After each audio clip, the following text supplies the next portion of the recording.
Good evening, AP World students. Today I'm going to talk to you about topic 3.3, which is empires and belief systems.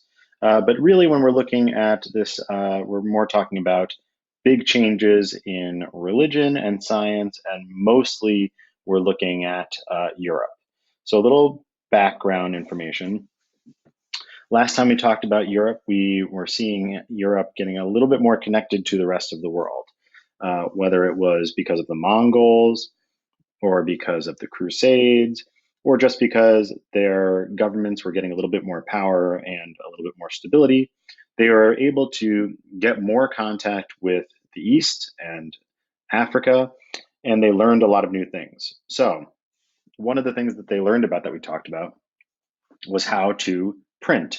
China has been printing for hundreds of years, but when Europe finally is getting connected with the rest of the world, they learn about things like the printing press.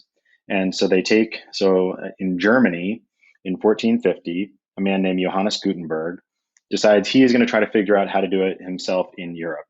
So he takes the ideas of Chinese paper and movable metal type.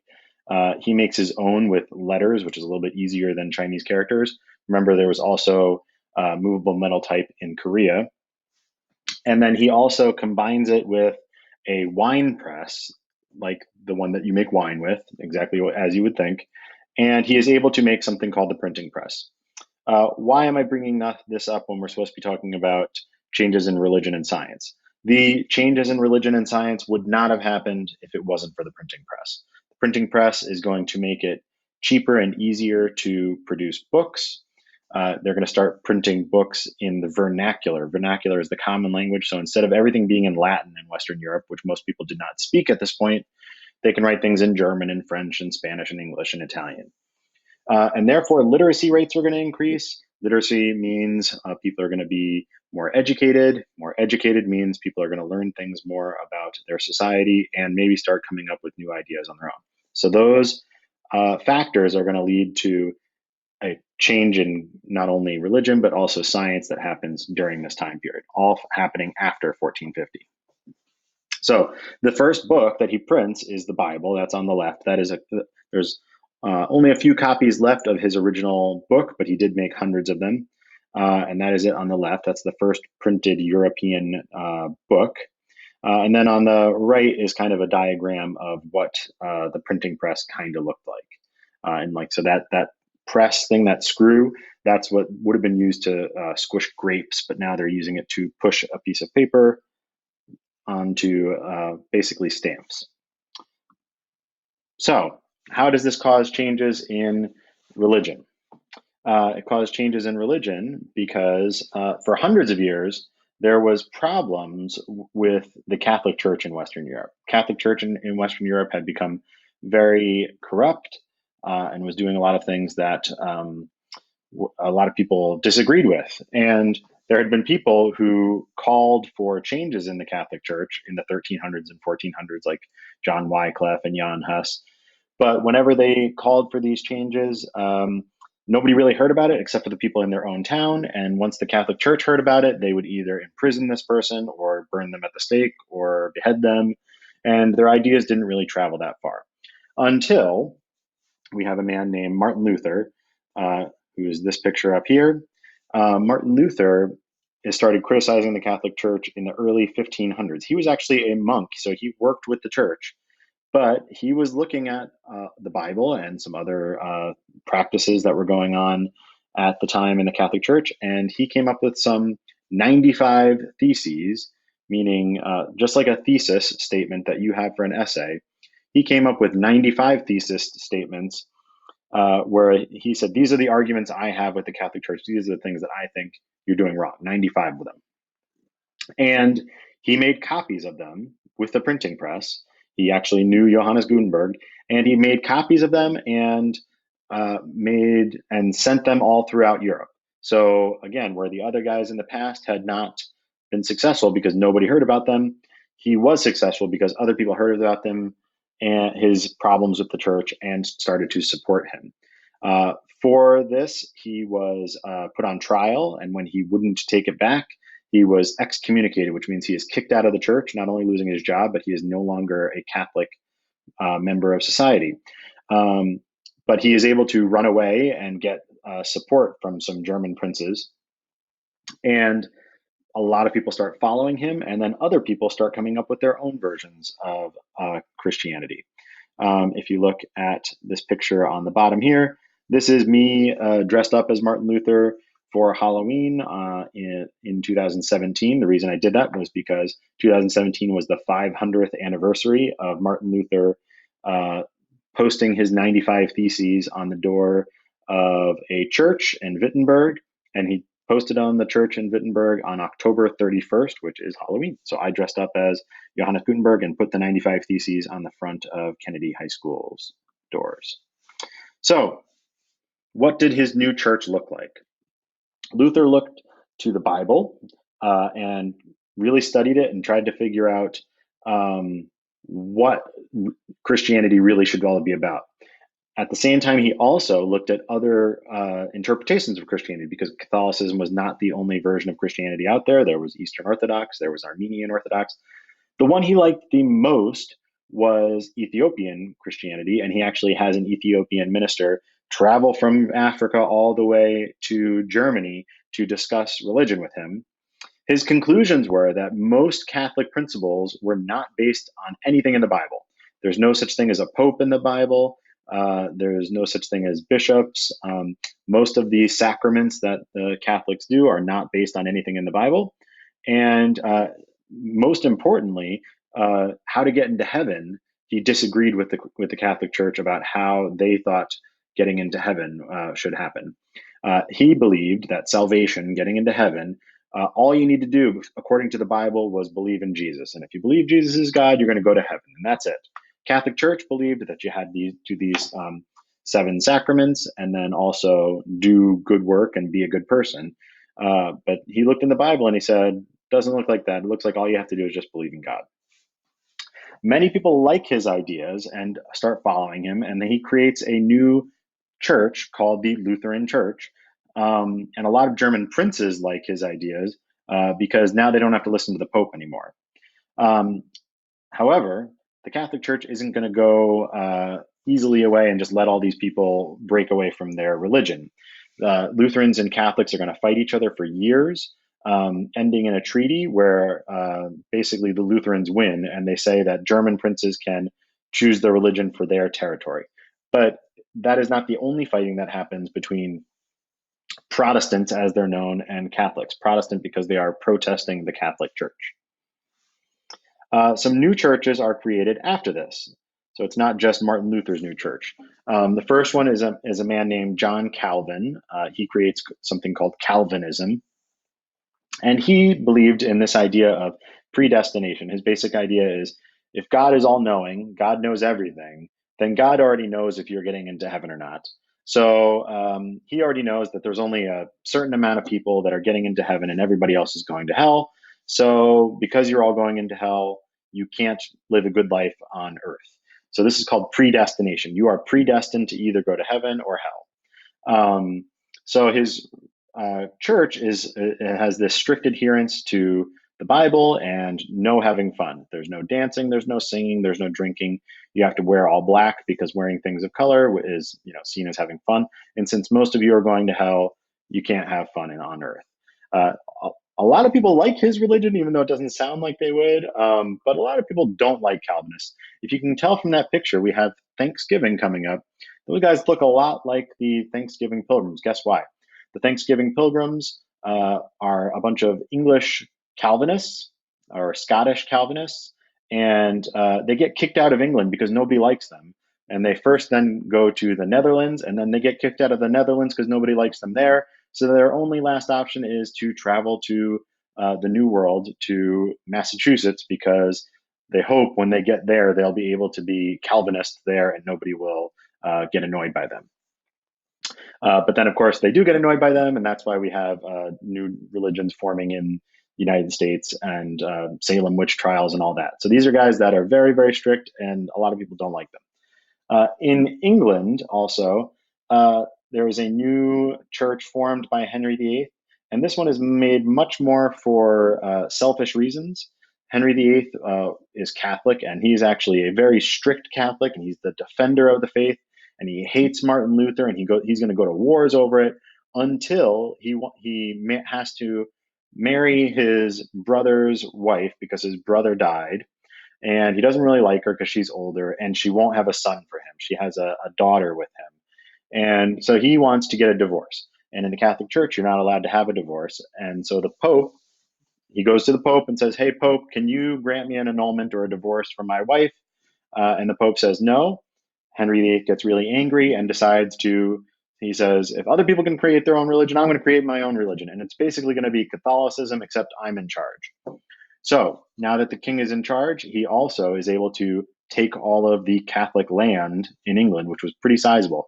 There's a reason why Queen Elizabeth nowadays is so rich. She is so rich nowadays because she owns a ton of land in England, and she owns that land because Henry VIII stole it from the Catholic Church. So that was maybe also the reason why he did it, other than just wanting to get a divorce. So the Catholic Church did not take this all sitting down. Aside from fighting with the Protestants, they also said maybe the Protestants have some point to their disagreements with us. So they started to hold big meetings where they would come up with how they were going to change, and this is also known as the Catholic Reformation. Because they're losing a lot of people. They're losing thousands and thousands of followers. They're like, what do we do to stop these people from wanting to leave? So they did initiate some reforms. They did get rid of the indulgences that Martin Luther wanted to get rid of. The indulgences were basically a way where you could pay the Catholic Church money so that you didn't have to go to hell, which a lot of people saw as immoral and corrupt. They then decided that they should go out to try to convince people to either convert to Christianity or to convert back from Protestant Christianity to Catholic Christianity. So they created a group of people called the Jesuits, who are missionaries who go out into the world trying to get people to join the Catholic Church. They also came up with the Council of Trent, that's what this picture is, where they will periodically get together to discuss church doctrine and decide, is this thing working or is this thing not working? But again, there are continued religious wars that happen between Protestants and Catholics for hundreds of years in Europe. We have the Edict of Nantes that happens eventually after some of these wars that grants some tolerance to Protestants, but then King Louis XIV in France gets rid of it. We'll talk about France on the next slide. We have the 30 Years' War, which happens in mostly Central Europe, Germany, and it broke up the Holy Roman Empire.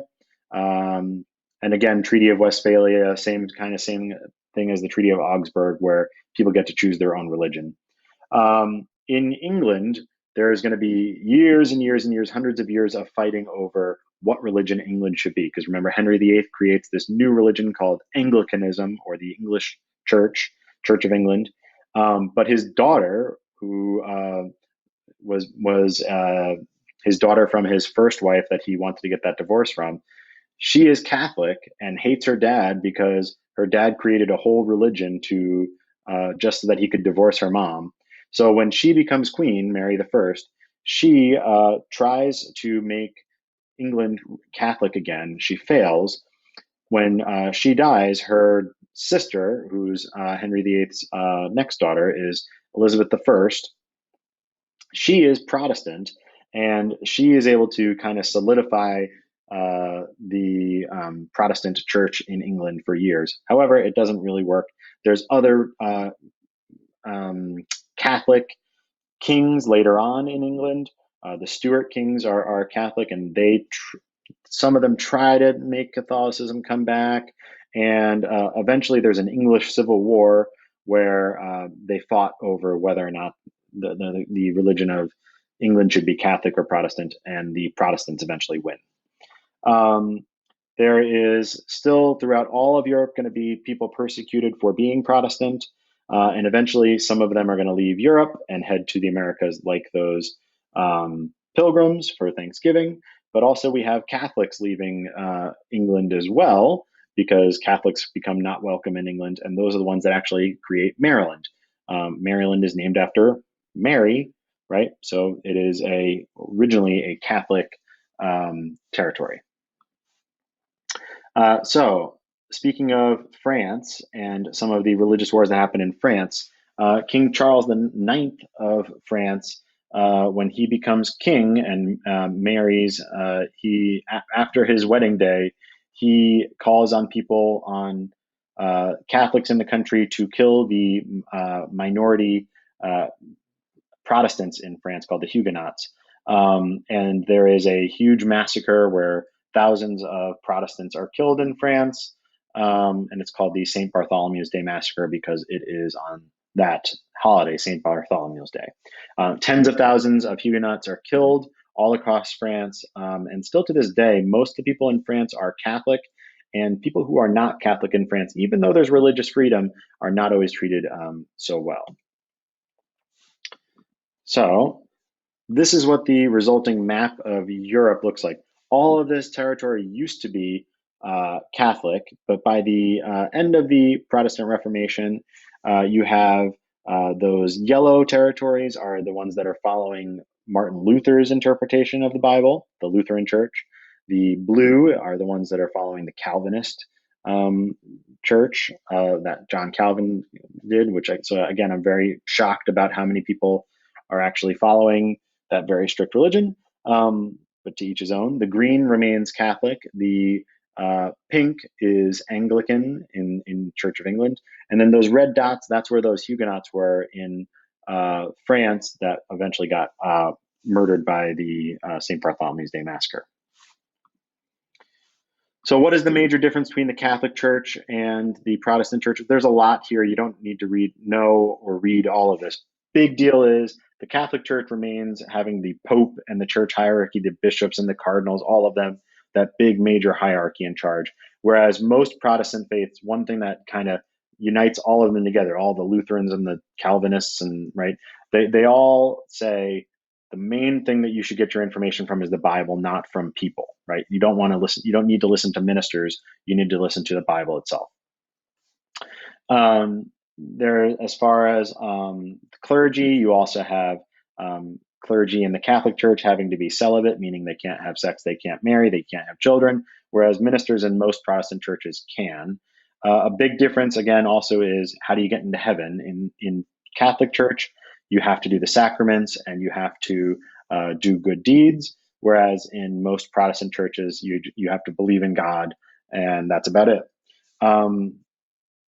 That's the main ones. There's also big disagreements about communion and baptism, but those are the major ones you need to know about. So this is a huge map because of all the different new churches that are founded because of the Protestant Reformation. So at the beginning, here's Jesus at 30 AD. So this is about 2,000 years ago.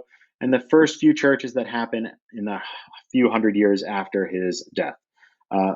The first main churches are going to be these ones in the Middle East, but eventually you have two major sects of Christianity, the Russian Orthodox in the Eastern Europe and the Catholic Church in Western Europe.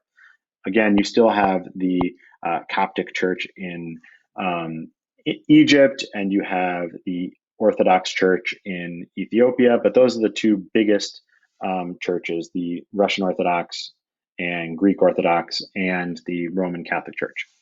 Once you have, this is the Protestant Reformation right here. This is Luther here. Oops, sorry.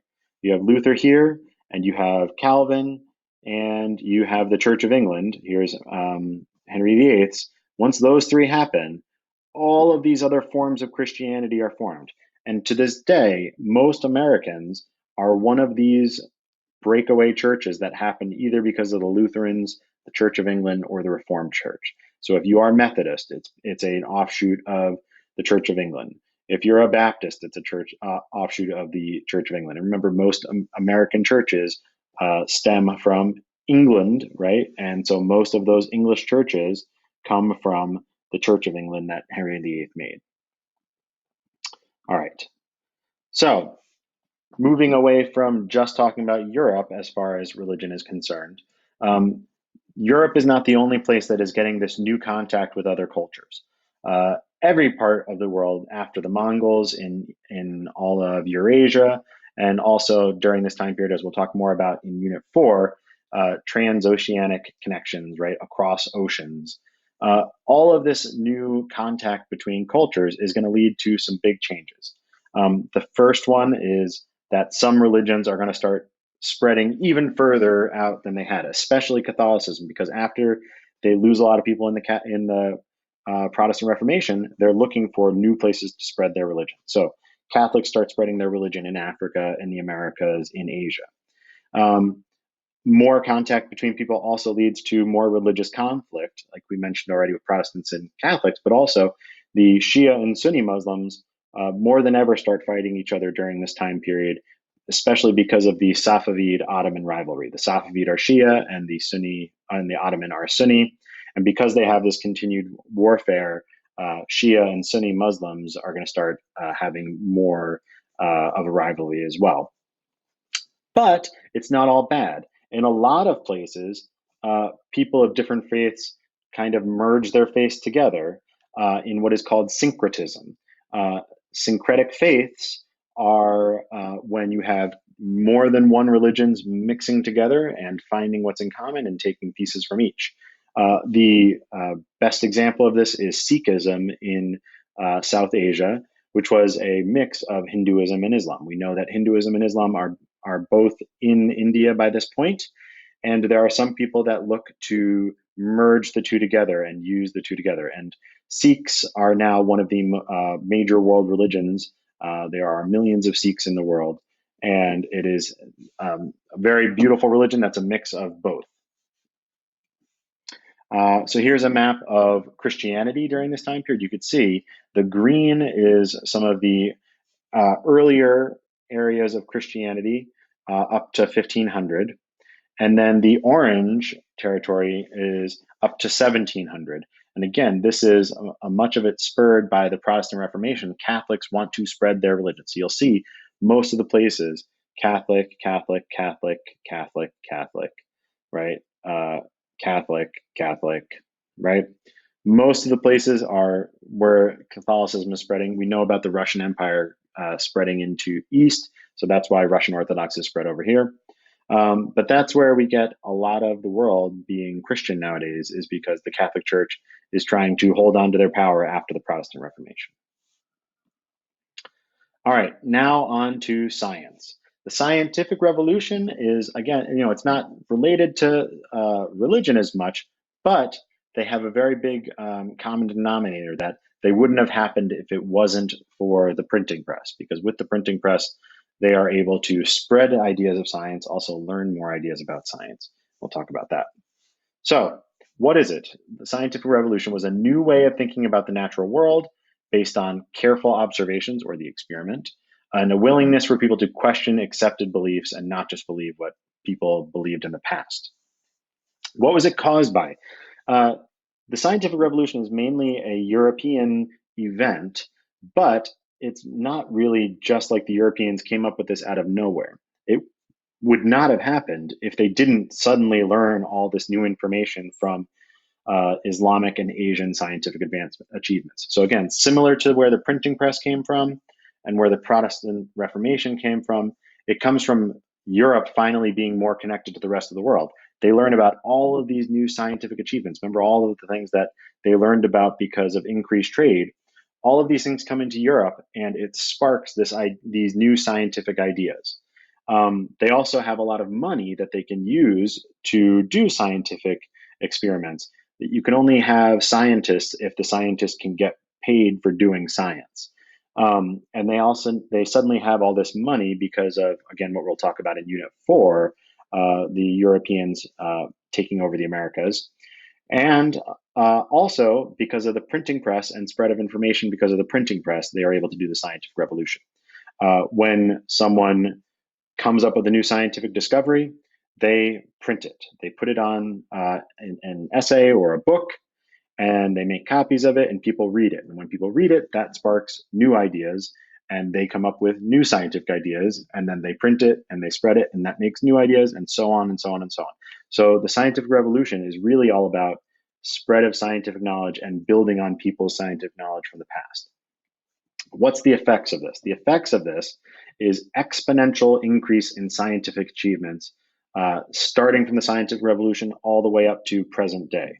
The scientific discoveries keep on happening faster and faster and faster. And then it's also, unfortunately for the Catholic Church, another time where they start losing power.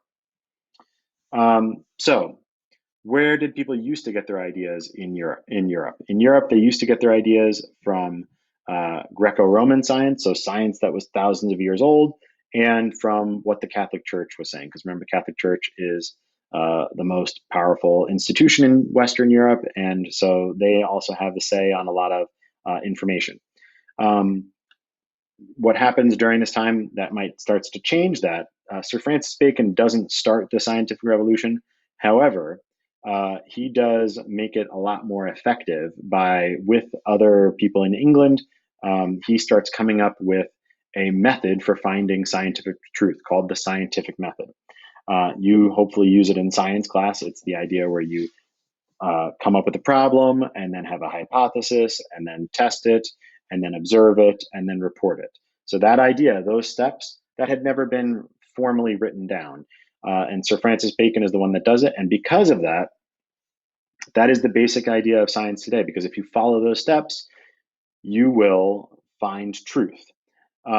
You also add into that using mathematical formulation, empirical evidence, which is experiments, right? So actually finding evidence through experiments, and allowing freedom of inquiry, allowing people to do experiments about any topic. But one of the biggest ones is peer review. So the whole idea that, you might not like doing lab reports in science, but the lab report is the basis of modern science, because what you do is you write down every single step you took in your scientific experiment, and then you publish that.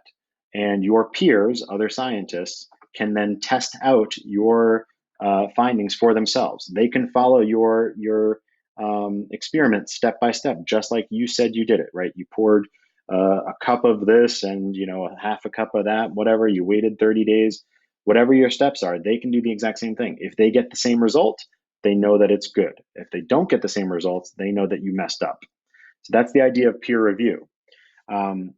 This is going to start causing some clashes between scientists and political authorities, especially the Catholic Church. Because of that, some of the findings are not always made public, but it's not always going to be a fight between the church and the religion. Some of the major scientists of the scientific revolution, there are endless people that we could talk about, but these are some of the more famous ones that you might have heard of. Nicholas Copernicus is from Poland. He is able to figure out the heliocentric model of the solar system, which means the sun is in the center, helio, sun, center.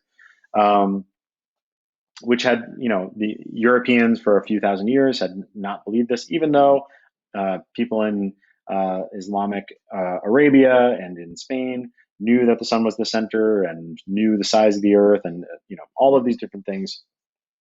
Most Europeans were kind of backwards on that. He keeps his ideas to himself because the Catholic Church would have found him a heretic. They would have killed him if he came out and said this, because the Catholic Church for a couple thousand years had been preaching that the earth is the center of the universe because God made us and he put us in the middle. Again, Sir Francis Bacon came up with the scientific method. We already talked about that. A man named Johannes Kepler was able to prove Copernicus right. We'll talk about him later in a story that is completely irrelevant to anything you need to know for AP World, but I think it's fun. He also was able to figure out that the planets do not go around the sun in perfect circles, that they go around in ellipses, and he was able to calculate that.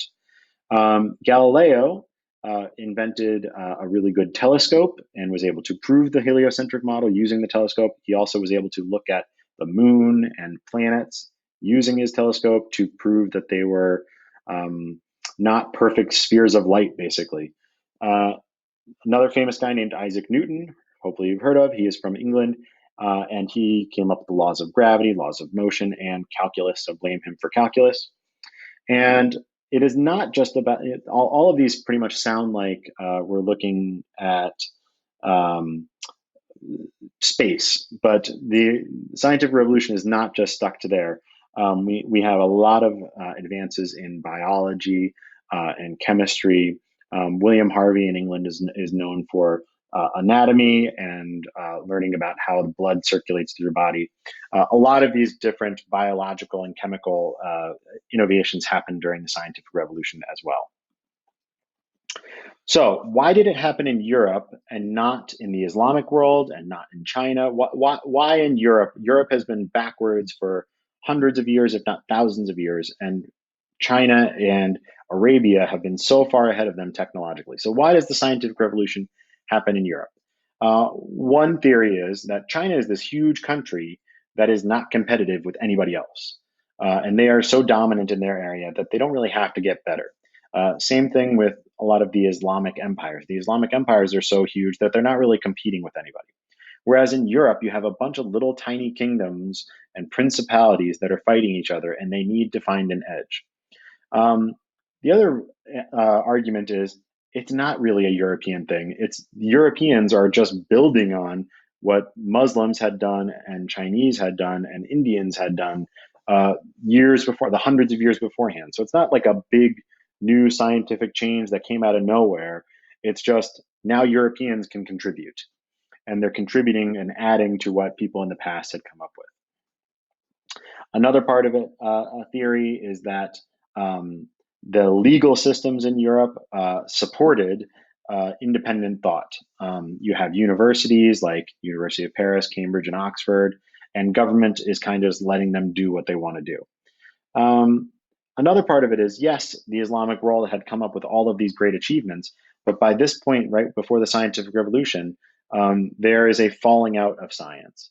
And the Islamic governments, including the Ottoman government, don't really focus as much on science as they had in the past when they were making these great big universities. They're not supporting these universities anymore, and the people are becoming much more just focused on the Quran and not on wider learning.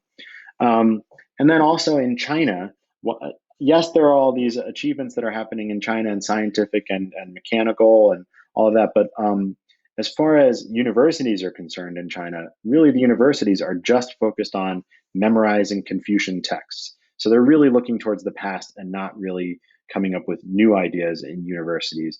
The new advances in science and machines and things like that are all happen more for practical reasons. Uh, the scientific revolution can also just be seen as a cultural revolution, not just about science, because it changed how we viewed the universe and also how we viewed the human body. We are seeing everything in the universe as something we can figure out, that it's like a machine that we are able to figure out. This causes this, and this causes this.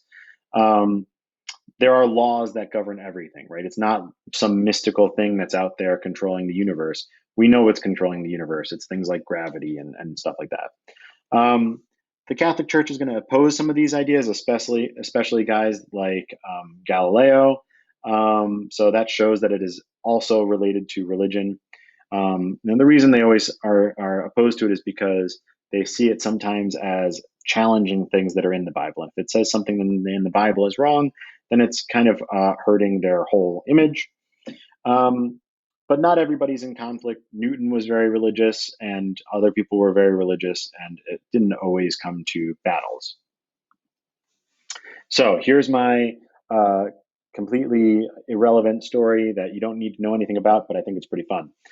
So we mentioned Kepler before. He's the guy that proved the planets go around in ellipses.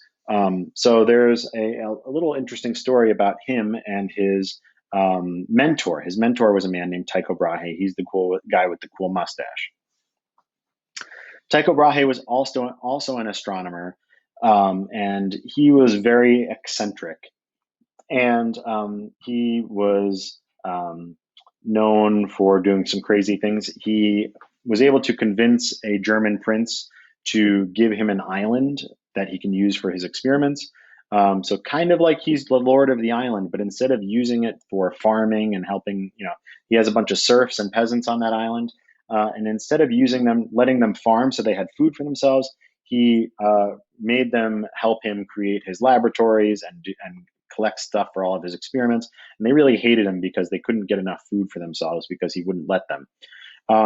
He also was a little weird with social stuff. He was found a man that was a little person who had dwarfism, who he made dress up like himself, and so he made a little mini me. So it was Tycho Brahe walking around with a man, a shorter man who dressed like him and had the cool mustache like him. Like for some reason, he thought it was really funny that he had a mini me. Also, his best friend was either a horse or a moose. It's depending on who you ask in the story. Um, and he would have drinking battles with the horse. He really liked to drink. And unfortunately, the horse died when he got the horse drunk and the horse fell down the stairs and they had to kill the horse. So that is a sad ending to that. Speaking of him liking to drink, the most famous story about Tycho Brahe, unfortunately, is how he died. The story goes that I forgot a really important story. Sorry. He is really focused on it's during the Renaissance, and there's like this really, hierarchical Renaissance social norms and courtesies. And he is very strict with all of it. And he got really angry with someone who basically criticized his scientific achievements, and he challenged him to a duel. And back then, it wasn't with a gun; they had swords, and they fought in a duel. And the other guy chopped off Tycho Brahe's nose, and then he, for the rest of his life, wore a gold nose instead of like gold teeth or something like that. He had a gold nose that he would walk around with. So I tell you that story so that you know that he is very, very a follower of these like honor and code and courtesy things, right? So he goes to a party at a German prince's house, and one of the codes that people follow, the honor code that people follow, is you don't do anything until the person who's hosting does it first. So if the prince doesn't take off his jacket, you don't take off your jacket. If the prince doesn't get up from the table, you don't get up from the table. That's an important one because, again, Tycho Brahe liked to drink and he really had to pee. And but he didn't want to get up because the prince had not gotten up. So he's holding it and he's holding it and he's holding it and he's holding it. And the story goes, he holds it so long that his bladder bursts and he dies from internal poison, right from pee inside of him. This is the story that's held for hundreds and hundreds of years. This is how Tycho Brahe died. And after he dies, his assistant, Johannes Kepler, publishes all of his great works about astronomy and becomes famous. And there's the Kepler telescope named after Johannes Kepler. And everybody knows about Johannes Kepler, Tycho Brahe's assistant. And nobody really knows about Tycho Brahe except that he was weird and died because he didn't go to the bathroom.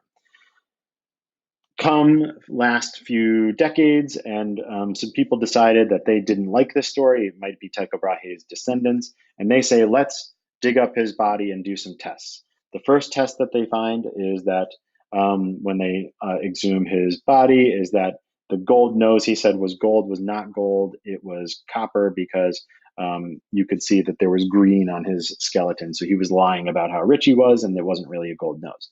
The other thing that they found was that they think it might not have been that he died of his bladder bursting because his blood was heavy with arsenic, which is a poison.